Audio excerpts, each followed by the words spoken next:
साल की बेटी अंधी थी, जिसकी वजह से मैं बहुत परेशान रहती थी।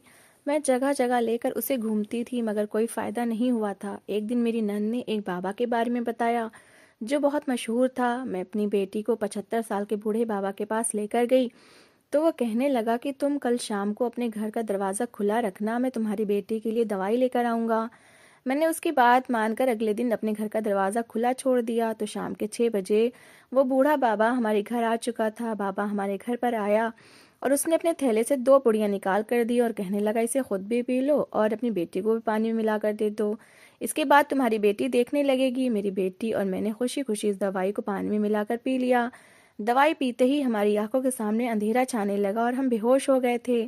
फिर जब हमारी आँख खुली तो ये देखकर पैरों तले से ज़मीन निकल गई कि मेरी बेटी तो बहुत बुरी हालत में वहाँ पर मौजूद थी। मेरी शादी को 6 साल हो गए थे, लेकिन अभी तक मेरे यहाँ कोई औलाद नहीं थी। मैंने बहुत सारे डॉक्टर से इलाज करवाया था। मेरी शादी का 7वां साल लगा तो मैं प्रेग्नेंट हो गई। मेरे लिए बहुत बड़ी खुशी थी और मेरी खुशी का कोई ठिकाना नहीं था। औलाद हासिल करने के लिए मैंने बहुत सारे जतन किए थे। मैंने बहुत सारे डॉक्टर से इलाज करवाया था। मेरे पति ने मेरा हमेशा साथ दिया था। मेरे पति बहुत ही अच्छे इंसान थे। उन्होंने हमेशा मेरा ख्याल रखा था। मेरे ससुराल वाले मुझे औलाद ना होने पर बहुत ताने दिया करते थे। वो लोग मुझे बांझ समझते थे। मैं इन बातों से बहुत तंग आ गई थी। मैं तो अब हिम्मत ही हार गई थी और अपने पति से भी कह दिया था कि तुम चाहो तो दूसरी शादी कर सकते हो, मैं तो तुम्हें औलाद की खुशी नहीं दे पाऊंगी। मगर वो मेरी बातों को इग्नोर किया करते थे। वो कहते थे कि अगर भगवान ने हमारे नसीब में बच्चे का सुख लिखा होगा तो हमें ज़रूर मिलेगा, नहीं तो दूसरी शादी से भी नहीं हुई तो फिर मैं क्या करूँगा। भगवान ने आखिर मेरी सुन ही ली थी। मेरे घर नन्ही सी परी ने जन्म लिया था। मेरे और मेरे पति की खुशी का कोई ठिकाना ही नहीं था। मैं पूरा पूरा दिन बेटी को गले से लगाए रखती थी, यहाँ तक कि मेरे पति बेटी को गोद में लेने के लिए तरस जाते थे। मैं अपनी बेटी को हमेशा महंगे कपड़े पहनाती थी और घर में उसकी ज़रूरत का हर सामान मौजूद था। मेरी बेटी का बचपन बहुत अच्छा गुजरा था और फिर वो दूसरे साल में लग गई थी, मगर अभी तक उसने देखना शुरू नहीं किया था। मैं उसके सामने कुछ भी करती तो उसे पता ही नहीं चलता था। मैं तो उसकी माँ थी, इसलिए सारी बातें इग्नोर करती थी। मगर पड़ोस की औरतें बार बार आकर मुझे एहसास दिलाया करती थी कि तुम्हारी बेटी 2 साल की हो गई है, अभी तक कुछ देख नहीं सकती। क्योंकि मेरी बेटी के साथ के जितने भी लोगों के बच्चे मोहल्ले में पैदा हुए थे, वो सबके सब अपनी आंखों से साफ साफ देखते थे। मुझे उनकी बातों ने बहुत ज्यादा डरा दिया था। मैं अभी तक किसी के साथ अपना दर्द शेयर नहीं कर पाई थी, क्योंकि मैं ऐसे मोहल्ले में रहती थी जहाँ पर इंसान के अंदर किसी तरह की कमी होने पर उसका वही नाम रख दिया जाता था। ये सोचकर ही मेरा पूरा जिस्म कांप जाता था कि लोग मेरी बेटी को अंधी बोलेंगे। ये बातें सोच सोचकर मेरा दिल घबरा जाता था। मेरे पति भी ये बात अच्छे से नोट कर रहे थे। मुझसे कहते थे कि क्या बात है सरिता, तुम मुझे इतनी परेशान सी क्यों लग रही हो। मेरे पति ने जब मुझसे पूछा तो मैं फूट फूट कर रोने लग गई। मैं कहने लगी, प्रशांत, हमारी बेटी 2 साल की हो गई है, मगर अभी तक वो कोई चीज़ क्यों नहीं देख पाती। पड़ोस की औरतें मुझे डराती हैं और अजीब अजीब तरह की बातें करती हैं कि शायद हमारी बेटी अंधी है। अब तो मुझे भी यही लगने लगा है, क्योंकि मेरी बेटी इतनी बड़ी हो गई है, अभी तक कुछ देख नहीं पाती। वो मेरी तरफ देखकर मुस्कुराने लगा और कहने लगा, सरिता, तुम्हें क्या हो गया है, तुम तो सच में पागल हो गई हो। ना जाने कब से ये बातें अकेले ही बर्दाश्त कर रही हो। तुमने अगर मुझसे पहले कहा होता तो हम दोनों मिलकर इसका कोई ना कोई हल निकाल लेते। मैं झट से कहने लगी, तो फिर मुझे बताओ, क्या हल निकाला है आपने। प्रशांत कहने लगे, मैं कल ऑफिस नहीं जाऊंगा, हम दोनों अपनी बेटी को डॉक्टर के पास लेकर जाएंगे। आंखों की रोशनी के लिए शहर में बहुत अच्छे अच्छे डॉक्टर्स हैं। मेरी बेटी की आंखों की रोशनी वापस आ जाएगी और वो भी देखने लगेगी। डॉक्टर सारा चेकअप करके हमें बता देगा कि हमारी बेटी के साथ क्या परेशानी है। मैं प्रशांत की बात सुनकर खुश तो हो गई थी, लेकिन फिर भी मेरे दिल में एक बात आ रही थी। मैं कहने लगी, अगर डॉक्टर ने भी कह दिया कि हमारी बेटी पैदाइशी अंधी है तो हम क्या करेंगे। प्रसाद कहने लगे, तो हम कुछ नहीं करेंगे, हम भगवान का धन्यवाद करेंगे कि उसने हमें बेटी जैसी लक्ष्मी दी है। और तुम्हें पता है कि कितने सालों बाद हमें औलाद मिली थी, हमारी बेटी के रूप में, जिसके लिए हम तरस रहे थे। अब अगर इसमें कोई कमी है तो ये भी भगवान की कोई मर्जी है। और हाँ, हमें हर हाल में अपने भगवान की मर्जी को स्वीकार कर लेना चाहिए। मैंने अपने पति की बात सुनकर हाँ में सिर हिला दिया और कमरे से निकलकर किचन के कामों में लग गई। किचन में काम करते वक्त मैं ये सोच सोच कर परेशान हो रही थी कि कहीं ऐसा ना हो कि मेरी बेटी अंधी हो। ये सोच सोच कर मेरा दिमाग फटा जा रहा था। सारा दिन मैंने कुछ भी नहीं खाया था। टेंशन की वजह से मुझे कुछ अच्छा ही नहीं लग रहा था और रात को ढंग से नींद भी नहीं आ पा रही थी। मुझे अपनी बेटी बहुत प्यारी थी। मुझे अपनी बेटी के आने वाली जिंदगी की हमेशा फिक्र रहती थी कि अगर वो ऐसे ही अंधी रही तो आने वाले टाइम में इसकी शादी कैसे होगी, कौन इसे अपनाएगा। उस रात मैं अपने भगवान से प्रार्थनाएं करती रही कि मेरी बेटी अपनी आंखों से देखने लगे और इसके साथ कोई बड़ी परेशानी ना हो। सुबह मैं उठी तो मेरे सर में बहुत तेज दर्द हो रहा था। रो रो कर मेरी आंखें भी सूज चुकी थीं। हॉस्पिटल में मुझे ऐसा लग रहा था जैसे मुझे किसी बहुत बड़ी मुसीबत के पास लेकर जाया जा रहा हो। सुबह के 10 बज रहे थे। मेरे पति ने कहा, मैं शहर के सबसे बड़े डॉक्टर की अपनी बेटी के लिए सारी इन्फॉर्मेशन लेकर आ गया हूँ। तुम जल्दी से तैयार हो जाओ और लक्ष्मी को भी तैयार कर लो। हम डॉक्टर के पास जा रहे हैं। मेरी बेटी बहुत अच्छी थी। उसने कभी भी मुझे तंग नहीं किया था। मैं उसे जैसा कहती वो वैसा ही कर लिया करती थी। मैंने अपनी बेटी को प्यारी सी फ्रॉक बनाई जिसे पहनकर वो बहुत प्यारी लग रही थी और मैं भी तैयार हो गई। इसके बाद हम डॉक्टर के पास चले गए। डॉक्टर ने मेरी बेटी की आंखों को पूरा चेकअप कर लिया था। चेकअप करने के बाद वो कहने लगे, आपकी बेटी के साथ कोई परेशानी नहीं है। जैसे जैसे आपकी बेटी की उम्र बढ़ती चली जाएगी वैसे वैसे इसकी आंखों की रोशनी भी आ जाएगी। आप फिक्र मत कीजिए। आपकी बेटी की आंखों की रोशनी वापस आ जाएगी। बस आपको अपनी बेटी का ख्याल रखना होगा। मैं अभी के लिए थोड़ी सी दवाइयाँ दे रहा हूँ। आपकी बेटी की आंखों की रोशनी धीरे धीरे साफ होने लगेगी। इसके अलावा हमारे पास काफ़ी सारी सहूलतें भी मौजूद हैं। आप चाहे तो अपनी बेटी को हमारे क्लिनिक भेजकर इसकी ट्रेनिंग करवा सकती हैं। हर हफ्ते अपनी बेटी को हमारे क्लिनिक पर ले आइएगा। आपकी बेटी धीरे धीरे देखने लगेगी। डॉक्टर की बात सुनकर मुझे ऐसा लगा था जैसे किसी ने मेरे कंधों से बहुत भारी बोझ उतार दिया हो। मैं बहुत खुश हो गई थी और मुझे आशा की किरण नजर आने लगी थी। इसलिए अपने पति से कहने लगी कि आप हमें शॉपिंग मॉल लेते चलिए। मुझे लक्ष्मी के लिए अच्छे अच्छे कपड़े खरीदने हैं। और लक्ष्मी की मैंने खूब सारी शॉपिंग की। जब से लक्ष्मी पैदा हुई थी मैंने खुद पर ध्यान देना ही बंद कर दिया था। मुझे ना तो पहनने का होश था और ना ही ओढ़ने का। मैं खुद पर बहुत कम ध्यान दिया करती थी। बस मुझे हमेशा अपने पति और बेटी की ही खुशियों की फिक्र लगी रहती थी। फिलहाल अब तो मैं खुश रहने लगी थी क्योंकि डॉक्टर ने मेरी टेंशन थोड़ी कम कर दी थी। इसी तरह से वक्त गुजरता चला गया। हमने उस डॉक्टर की बात में आकर बहुत पैसा खर्च किया। जिस तरह से चेकअप करने के लिए वो कहता हम हमेशा वैसे ही कर लिया करते। यही सोच करके शायद हमारी बेटी देख सके। लेकिन धीरे धीरे मेरी बेटी अब 8 साल की हो चुकी थी और उसने अभी तक कुछ भी देखना शुरू नहीं किया था। मैंने परेशान से कहा, अब हम इस डॉक्टर के पास अपनी बेटी को बिल्कुल भी नहीं लेकर जाएंगे। हम अपनी बेटी को किसी और अच्छे डॉक्टर को दिखाएंगे। फिर ऐसा हुआ कि हमने शहर का कोई डॉक्टर नहीं छोड़ा। यहाँ तक कि कोई हमें दूसरे शहर की डॉक्टर की भी राय देता तो हम अपनी बेटी को वहीं लेकर चले जाते। लेकिन हर जगह हमें मायूसी के अलावा कुछ भी हाथ नहीं लगता था। इसके बाद हमारे किसी रिश्तेदार ने हमें कहा कि आप एलोपैथ के डॉक्टर को छोड़कर किसी होम्योपैथ डॉक्टर को दिखाएं। किसी दूसरे बच्चे ने भी इसी तरह से देखना शुरू किया था। वो डॉक्टर बहुत अच्छा है, तुम देखना तुम्हारी बेटी भी देखने लगेगी। अब मुझे एक नया रास्ता दिखाई दे गया था और मैं इसी रास्ते की तरफ चलने लगी थी। कई साल हमारे इसी तरह से बर्बाद हो गए थे और ऐसे ही करते करते मेरी बेटी 13 साल की हो गई थी। मगर अभी तक उसे कुछ दिखाई नहीं देता था। मेरे पति की जितनी भी सैलरी होती थी वो सारी हम लक्ष्मी के इलाज पर खर्च कर दिया करते थे। इसलिए हम अपने बुढ़ापे के लिए कुछ पैसे जमा भी नहीं कर पाए थे। मेरी बेटी अब धीरे धीरे जवान हो रही थी और वो इतनी सुंदर हो रही थी कि मैं उसे दिल भरकर देखने से भी डरती थी कि कहीं मेरी बेटी को मेरी नहीं नजर न लग जाए। हमारे आस पड़ोस के लोग भी मेरी बेटी की खूबसूरती की तारीफ किया करते थे और अब सब लोग यही कहा करते थे कि सरिता की बेटी लक्ष्मी बहुत खूबसूरत है। अगर ये बेचारी देखती भी होती तो इसके घर पर अभी से ही रिश्ते आने शुरू हो जाते। लोगों की ये बातें सुनकर मेरा दिल जलता रहता था। मेरी उम्र इतनी नहीं थी लेकिन ज्यादा टेंशन लेने की वजह से मेरे चेहरे पर झुर्रियां आने लगी थी और मैं बूढ़ी लगने लगी थी। एक दिन हमारे साथ एक बड़ा हादसा हुआ था। एक दिन अपनी बेटी को लेकर एक वैद्य के पास गए थे। उन्होंने मेरी बेटी को कुछ खाने के लिए दिया और कहने लगे कि कुछ दिनों के बाद ही तुम्हारी बेटी देखने लगेगी। हमने उनकी फीस दे दी और वापस आने के लिए खड़े हो गए थे और बाहर आए। हमारे सामने ही 20-22 साल का लड़का अपनी बाइक पर जा रहा था। एक तेज स्पीड कार ने उसे टक्कर मारकर आगे बढ़ गई। वो जवान लड़का जमीन पर गिर गया था और उसके सर से बुरी तरह से खून बह रहा था। प्रशांत उस लड़के के पास गए। उन्होंने आसपास खड़े कई लोगों को मदद के लिए बुलाया लेकिन उसकी मदद करने के लिए कोई भी आगे नहीं बढ़ा था। बड़ी मुश्किल से एक टैक्सी वाला उस लड़के को अस्पताल लेकर जाने के लिए तैयार हुआ। हम उसे अस्पताल लेकर गए तो डॉक्टर ने अपना इलाज करना शुरू कर दिया था। फिर मैं और अपनी बेटी को लेकर घर आ गई थी जबकि प्रशांत रात भर उस लड़के के साथ अस्पताल में ही रहे थे। जब वो वापस आए तो उन्होंने बताया कि उस लड़के की हालत काफी सीरियस थी और वो कोमा में चला गया था और उसके पास ऐसी कोई भी चीज मौजूद नहीं थी जिससे उसकी पहचान की जा सकती हो। मैंने उस लड़के के लिए बहुत सारी प्रार्थनाएं की थी। ना जाने वो लड़का किस माँ का बेटा था और उसकी माँ उसके लिए कितना परेशान हो रही होंगी। कुछ दिन मेरे पति इसी तरह अस्पताल जाते रहे और उस लड़के का इलाज चलता रहा। वो कुछ ठीक हुआ तो मेरे पति उसे हमारे घर पर लेकर आ गए थे। उस लड़के के सर पर पट्टी बंधी हुई थी मैंने अपने पति की तरफ घूरते हुए देखा तो वो उस लड़के को गेस्ट रूम में छोड़कर आए और कहने लगे, सरिता, ये लड़का होश में तो आ गया है लेकिन अपनी याददाश्त खो चुका है। डॉक्टर ने कह दिया है कि हम इसको डिस्चार्ज कर देते हैं और धीरे धीरे इसका ट्रीटमेंट चलता रहेगा तो इसकी याददाश्त भी वापस आ जाएगी। तब तक मुझे इसे यहाँ लाने के अलावा और कोई रास्ता नजर नहीं आ रहा। ये कहाँ जाता, जबकि अभी तक इसकी फैमिली से भी कोई नहीं आया था। किसी ने शायद इसे ढूंढने की भी कोशिश नहीं की थी। मुझे इस लड़के की बहुत फिक्र सता रही थी, इसलिए मैं इसको साथ लेकर आ गया। इस लड़के को अपना नाम तो याद आ गया है, इसने अपना नाम सौरभ बताया है। मेरे पति बहुत परेशान लग रहे थे। फिर मैंने भी उनकी तरफ देखते हुए कहा, प्रशांत, आपको नहीं पता कि हमारी बेटी जवान है? तो वो कहने लगे कि अभी ये लड़का बीमार है, जब तक ये ठीक हो जाएगा तब तक मैं इसके लिए कोई ना कोई ठिकाना ही ढूंढ लूंगा।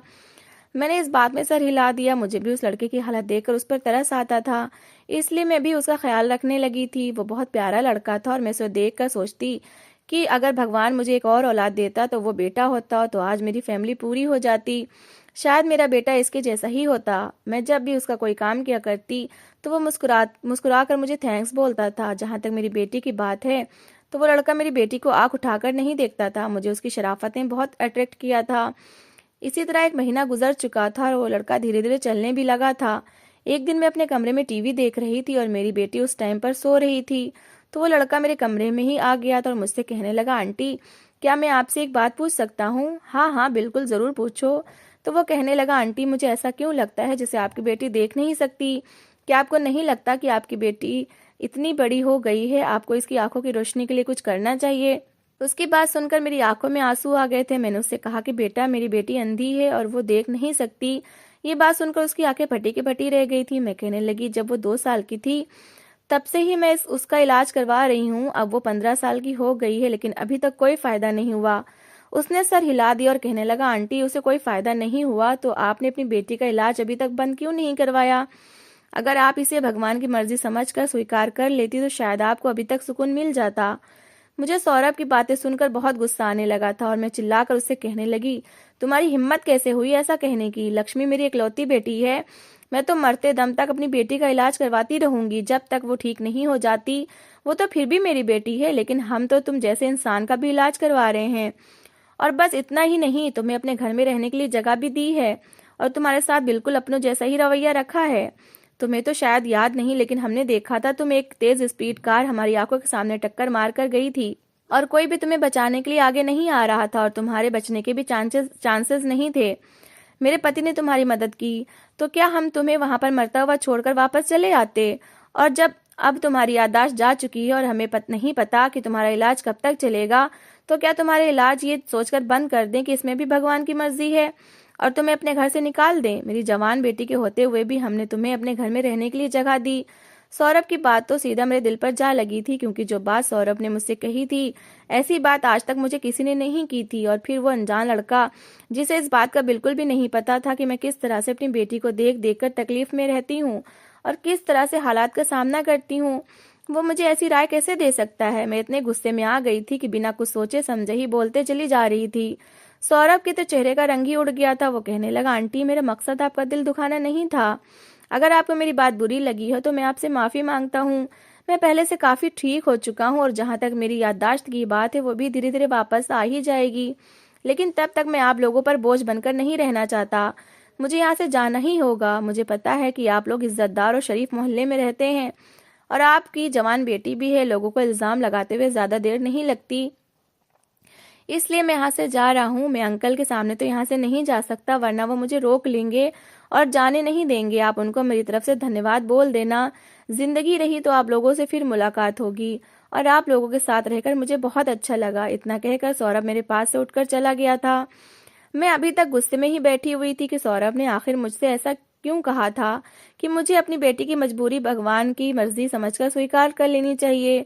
उसने मुझे दिलासा क्यों नहीं दिया और ये क्यों नहीं कहा कि आंटी, आपकी बेटी एक ना एक दिन ठीक हो जाएगी? और मैं हैरान हूँ। मैं आप जैसी माँ जिसने अभी तक हिम्मत नहीं हारी, आप ऐसी माँ हो जिसने अपनी भी परवाह नहीं की और अपनी बेटी के इलाज में किसी तरह की कोई कमी नहीं छोड़ी। मैं ये सारी बातें सोचती चली जा रही थी और रोती चली जा रही थी। मेरी बेटी थोड़ी देर बाद सोकर उठ गई थी और वो कुछ परेशान सी लग रही थी।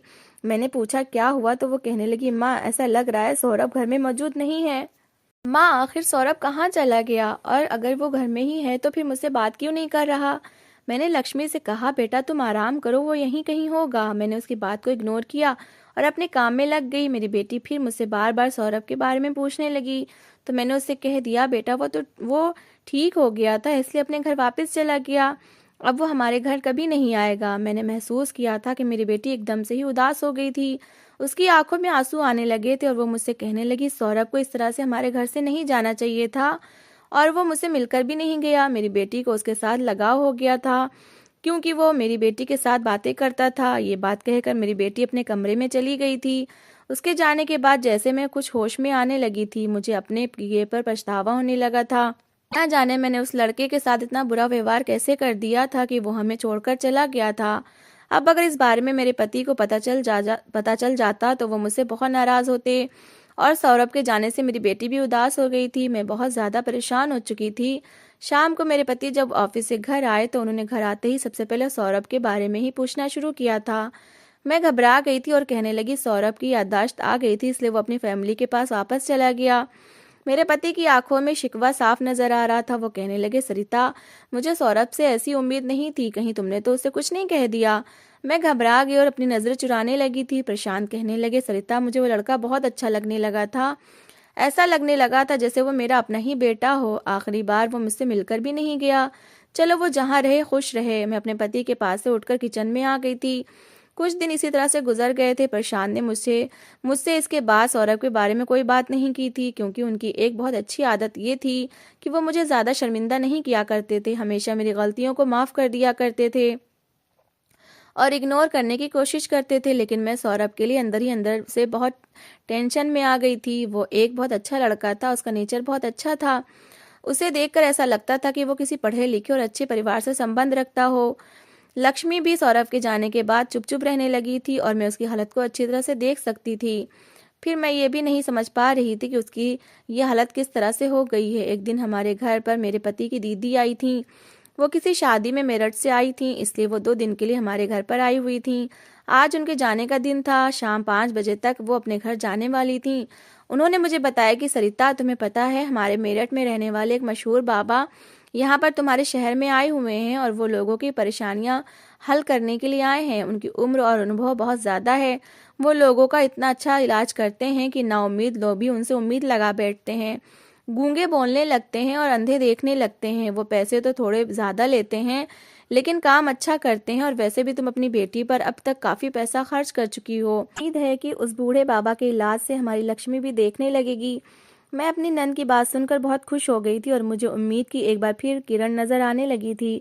ऐसा लग रहा था जैसे कई दिनों के अंधेरे के बाद थोड़ी रोशनी नजर आने लगी है। मैं कहने लगी, दीदी, क्या वो बूढ़ा बाबा इतना अच्छा है कि मेरी बेटी ठीक हो जाएगी, वो अपनी आंखों से देखने लगेगी? तो वो कहने लगी, सरिता, उस बूढ़े बाबा के तो हमारे मेरठ में बहुत चर्चे हैं और वो यहाँ पर सिर्फ 10 दिन के लिए आया, 10 दिन के लिए ही आया है। इससे पहले वो यहाँ से चला जाए तुम इसका फायदा उठा लो और जरूर हमारी लक्ष्मी भी ठीक हो जाएगी। तुमको पता है, मेरी नन को भी अभी तक औलाद नहीं हुई थी। शादी के पूरे 5 साल बाद उसका इलाज बाबा से करवाया। इसके बाद उसने एक बेटे को जन्म दिया। अपनी नन की बात सुनकर मुझे उम्मीद जागती हुई नजर आ रही थी। मैंने अपनी नन से उस बाबा के बारे में सारी इन्फॉर्मेशन ले ली। शाम के 5 बजे तक मेरी नन नंदोई जी के साथ अपने घर चली गई थी और उसके बाद मेरे पति ऑफिस से जब घर आए तो मैंने उन्हें उनकी बहन की बताई हुई बात के बारे में बताया। मगर बाबा को लेकर प्रशांत का रवैया कुछ अजीब सा लग रहा था। मैं कहने लगी, प्रशांत, तुम पैसों की परवाह मत करो, मैं अपने गहने बेच दूंगी, लेकिन अपनी बेटी का इलाज करवा कर ही रहूंगी। प्रशांत कहने लगे, लक्ष्मी के लिए आज तक मैंने कभी पैसों की परवाह नहीं की। मैं तो ये सोचकर परेशान हो रहा हूँ कि हमने अपनी बेटी को आज तक कितनी दवाइयाँ खिलाई हैं, कितने जतन किए हैं, लेकिन आज तक किसी चीज का भी कोई असर नहीं हुआ। ये ना हो कि आने वाले टाइम में हमारी बेटी पर कोई परेशानी खड़ी हो जाए। आज प्रशांत की बातों में मुझे सौरभ का चेहरा नजर आने लगा था। वो बिल्कुल उसके जैसी ही बातें कर रहे थे। मैं गुस्से में उठकर खड़ी हो गई और अब मैंने प्रशांत से कहा कि मुझे कुछ नहीं पता, कुछ भी करके आप कल ऑफिस से जल्दी आ जाएं और मुझे उस बाबा के पास लेकर जाएंगे। बस फैसला हो गया, जैसा मैंने कहा है वैसा ही होना चाहिए। मुझे अच्छी तरह से पता था कि वो कभी भी मेरी बात को नहीं टालते, वो हमेशा मेरी उम्मीद पर खरे उतरते हैं। अगले दिन वो ऑफिस से जल्दी छुट्टी लेकर आ गए थे। हम शाम के 6 बजे के टाइम अपनी बेटी को बाबा के पास लेकर चले गए थे। हैरत की बात तो ये थी कि आज लक्ष्मी भी हमारे साथ चलने के लिए मना कर रही थी। कह रही थी, माँ मैं अपना इलाज करवाते करवाते थक गई हूँ, अब मुझे कहीं नहीं जाना। जो कभी मेरे अंदर है मैंने उसे स्वीकार कर लिया है, अब आप मुझे मेरे हाल पर छोड़ दो। अपनी बेटी की ये बात सुनकर मेरी आंखों में आंसू आ गए थे। मैं अपनी बेटी को ले जाने के लिए उसके आगे हाथ जोड़कर खड़ी हो गई और कहने लगी, बेटी आज मुझे एक आखिरी बार मौका दे दो, इसके बाद मैं तुम्हें कहीं भी जाने के लिए नहीं कहूंगी। वो मेरी बात मान गई थी और हम बाबा के आश्रम तक चले गए थे। वहां पर तो बहुत ज्यादा भीड़ लगी हुई थी, ऐसा लग रहा था जैसे हमारे नंबर तो बहुत टाइम बाद आने वाला है। मैंने अपने पति की तरफ देखा और कहने लगी, देखा आपने यहाँ पर कितनी भीड़ है, ये सारे लोग यहाँ पर अपना टाइम बर्बाद करने नहीं आए, इन लोगों को फायदा होता है तभी तो यहाँ पर आए हैं। मेरे पति भी हैरत से भीड़ को देख रहे थे और हमारा नंबर आने में भी बहुत देर थी, क्योंकि बहुत लंबी लाइन लगी हुई थी। 8 बज चुके थे तब कहीं जाकर हमारा नंबर आया था। हम बाबा के पास पहुंचे तो हमने अपनी बेटी लक्ष्मी को आगे कर दिया और उन्हें बताया कि मेरी बेटी बचपन से ही अंधी है, मैं चाहती हूँ कि मेरी बेटी की आंखों की रोशनी वापस आ जाए और वो इस दुनिया को देख सके। उसने जैसे ही मेरी बेटी को देखा तो उसके चेहरे पर एक अजीब सी मुस्कुराहट आ गई थी और मुस्कुराकर कहने लगा, बेटी तुम अपनी बेटी को बिल्कुल ठीक जगह पर लेकर आई हो, तुम्हारी बेटी मेरे लिए बहुत स्पेशल है। मैं इसका इलाज भी स्पेशल तरीके से ही करना चाहता हूँ। मैंने सारे लोगों का इलाज यहीं पर बुलाकर किया है, लेकिन तुम्हारी बेटी का इलाज मैं तुम्हारे घर पर आकर करना चाहता हूँ। मुझे अपना पता बता दो ताकि मैं वहां आकर इस लड़की का इलाज कर सकूं। मेरे पति ने एक पर्ची पर उन्हें हमारे घर का पता लिखकर दे दिया। बाबा मेरी तरफ देखकर कहने लगे, देखना बेटी तुम्हारी बेटी की आंखों की रोशनी जल्दी वापस आ जाएगी। इसके बाद तुम्हें सबको मेरे बारे में बताना होगा ताकि ज्यादा से ज्यादा लोग मेरे पास आ सकें और ठीक हो सकें। कल अपने घर के दरवाजे खुले रखना, मैं तुम्हारे घर पहुंच जाऊंगा। मैं बड़ी खुशी खुशी वहां से वापस आ गई थी, लेकिन मेरे पति कुछ उदास से नजर आ रहे थे। मुझसे कहने लगे, सरिता मुझे बाबा कुछ ठीक नहीं लग रहा, मुझे तो ये शक्ल से ही ढोंगी लग रहा है। मैंने उन्हें डांट दी और कहने लगी, प्रशांत आप भी हद करते हैं। आखिर आपने उनकी ऐसी कौन सी हरकत देख ली जो आपको वो अभी से ढोंगी नजर आने लगे हैं? आप तो पहले से ही उन पर यकीन नहीं कर रहे हैं। अब अगर ऐसा ही रहा तो हमारी बेटी का इलाज कैसे होगा? प्रशांत ने कहा, चलो ठीक है, तुम्हारा जैसे दिल चाहे वैसा करो। मैंने प्रशांत को सख्ती से मना कर दिया था कि अपने आस पड़ोस में भी किसी को इस बारे में मत बताना कि हमारे घर पर बाबा आने वाले हैं और हमारी बेटी को घर आकर देखेंगे। इस तरह से अगर लोगों को पता चल गया तो फिर लोग हमारे घर पर आ जाएंगे और मेरी बेटी का इलाज ठीक तरह से नहीं हो पाएगा। प्रशांत मेरी बात को अच्छी तरह से समझ गए थे और मैं बहुत ज्यादा खुश थी कि चलो मेरी बेटी अब बिल्कुल ठीक होने वाली है। मैंने अपनी बेटी से कहा, तुम बिल्कुल ठीक हो जाओगी तो हम दोनों माँ बेटी बाहर घूमने जाया करेंगे। वो मेरी बात सुनकर हंसने लगी और कहने लगी, माँ मैं भी सब कुछ देखना चाहती हूँ, आखिर ये दुनिया कैसी है। मैंने अपनी बेटी को तसल्ली दी और कहा कि तुम बिल्कुल ठीक हो जाओगी। मेरी बेटी भी यही चाहती थी कि वो ठीक हो और अपनी आंखों से सब कुछ देख सके। फिलहाल मैंने अपने पति से कह दिया कि वो खाने का सामान लेकर आ जाए। मैं चाहती हूँ बाबा हमारे घर से खाना खा कर जाएं। प्रशांत सामान लेकर आ गए। अब हमें सिर्फ बाबा के आने का इंतजार था। मैंने अपने घर के दरवाजे खुले छोड़ दिए थे। ठीक शाम 6 बजे बाबा और उनके साथ एक आदमी आया था, शायद उनका चेला था। मैं बाबा जी को गेस्ट रूम में ले गई। मैंने बाबा से कहा, बाबा जी आप पहले खाना खा लें। वो मुस्कुराने लगे और कहने लगे, नहीं मैं पहले आपकी बेटी का इलाज शुरू करूंगा, इसके बाद सब लोग मिलकर खाना खाएंगे। तुम्हारे पति कहाँ हैं, उसे भी इसी कमरे में बुला लो। मैं प्रशांत को भी कमरे में लेकर आ गई थी। उन्होंने लक्ष्मी को अपने पास बिठा लिया, फिर अपने थैले से 2 कागज की पुड़ियां निकाली और फिर मुझसे कहने लगे, जाओ 2 गिलास सादा पानी लेकर आओ। मैं जल्दी से 2 गिलास पानी लेकर आ गई। बाबा ने वो पुड़िया दोनों गिलास में डाल दी और फिर वो कहने लगे, ये पानी अब तुम दोनों पति पत्नी पी लो। पानी पीकर तुम दोनों को अपनी बेटी की आंखों पर फूंक मार देनी है। मैंने तो वो पानी एक ही बार में पी लिया था, लेकिन मेरे पति तो एक घूंट पीते ही कहने लगे, इसका स्वाद बहुत खराब है। बाबा कहने लगे, ये क्या बात हुई, मैं तुम लोगों की बेटी का इलाज करने पर यहाँ पर आया हूँ और तुम लोग इसको पानी पीने में नखरे दिखा रहे हो। बहुत से लोग तो ये पानी क्या ना जाने क्या क्या पी जाते हैं अपने बच्चों की खुशी के लिए। मैंने प्रशांत को आंखें दिखाई और कहने लगी, जल्दी से पी लो। वो बेचारे मजबूर हो गए और सारा पानी पी गए। थोड़ी देर ही गुजरी थी कि मेरा सर अचानक से भारी होने लगा और मुझे चक्कर आने लगे और मैंने पलटकर अपने पति की तरफ देखा तो उन्हें भी चक्कर आ रहे थे और उनका सर भारी हो रहा था, लेकिन वो बाबा हमें देखकर हंस रहा था।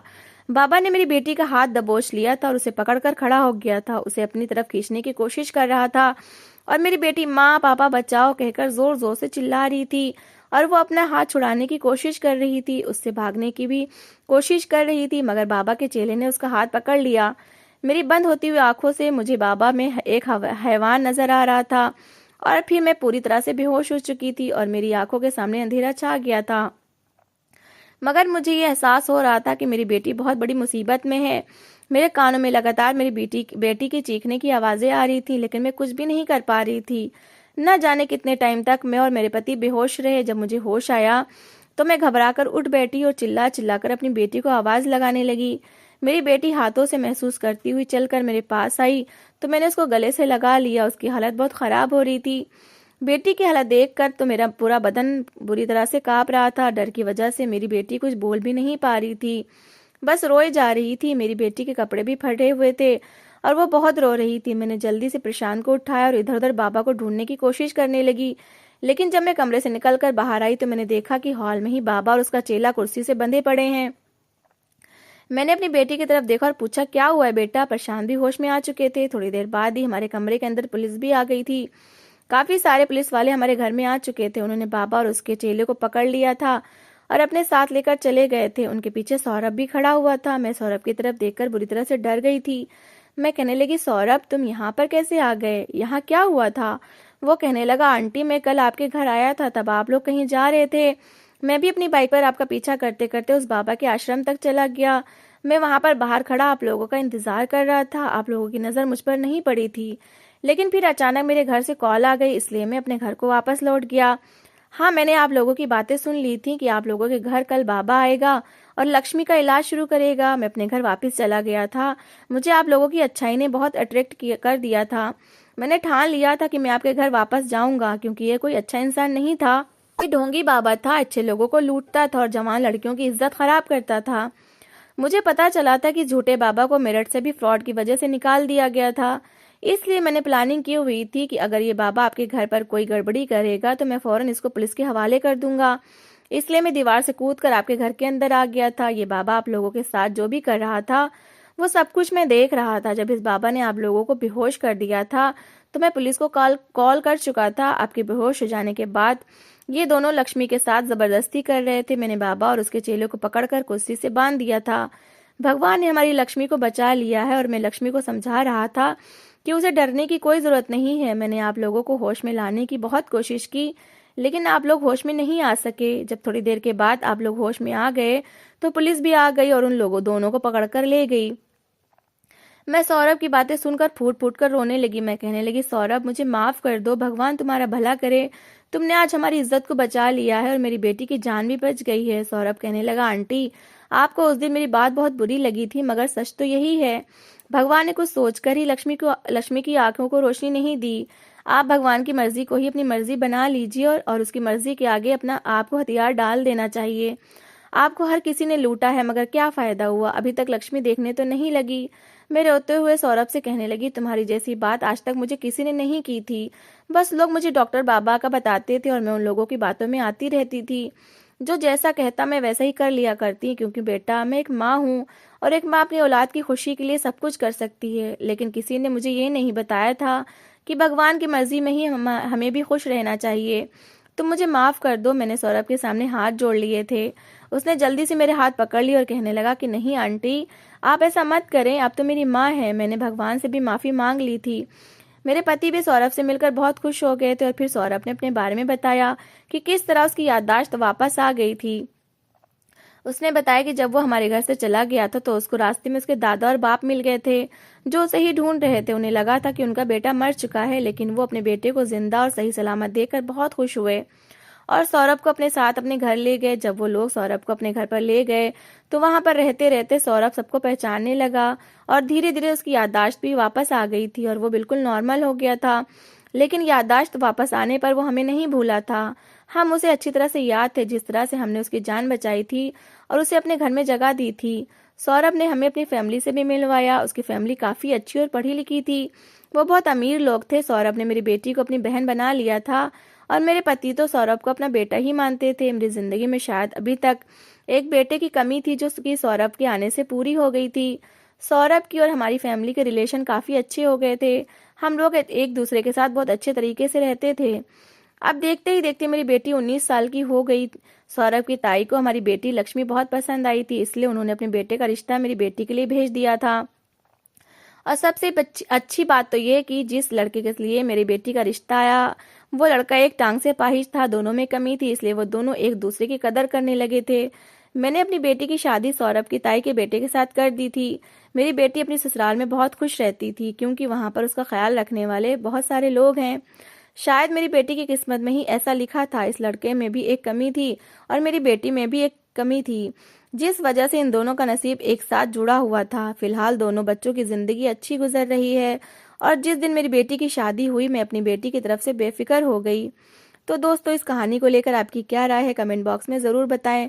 और अगर कहानी अच्छी लगी हो तो प्लीज़ लाइक करें। अगर आपने हमारे चैनल को अभी तक सब्सक्राइब नहीं किया तो ज़रूर कर लीजिए।